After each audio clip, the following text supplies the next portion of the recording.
समझौते हुए घाना की संसद को प्रधानमंत्री नरेंद्र मोदी ने संबोधित किया, जहां दोनों ही देशों के साझा लोकतांत्रिक मूल्यों को एक तरह से उजागर करते हुए प्रधानमंत्री ने कहा कि किस तरह से इस समय मौजूदा वैश्विक उठापटक में भी, ग्लोबल उठापटक के इस दौर में भारत एक भरोसेमंद सहयोगी के तौर पर, भारत तमाम वैश्विक समस्याओं को उनके समाधान के लिए नेतृत्व देता हुआ भारत लगातार आगे बढ़ रहा है। इन तमाम देशों के साथ अपने सहयोग को और मजबूत करता हुआ आगे बढ़ रहा है। बिल्कुल। और इन दौरों से अगर देखा जाए, जैसा कि घाना का दौरा संपन्न हुआ है, भारत की अब विदेश नीति रिएक्टिव से प्रोएक्टिव और विजनरी हो गई है, अगर कहा जाए तो गलत नहीं होगा।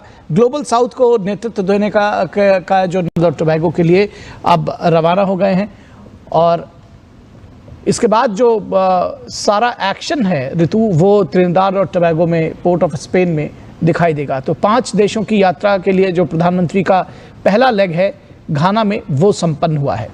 जी हाँ, 5 देशों की यात्रा में पहला पड़ाव घाना था। घाना की 2 दिन की यात्रा के बाद दोनों देशों के संबंधों को एक नए आयाम पे पहुंचाते हुए, द्विपक्षीय संबंधों से कॉम्प्रिहेंसिव पार्टनरशिप के स्तर पर ले जाते हुए, तमाम समझौतों को मूर्त रूप देते हुए अब प्रधानमंत्री नरेंद्र मोदी त्रिनिदाद और टोबैगो की यात्रा के लिए रवाना हो गए हैं।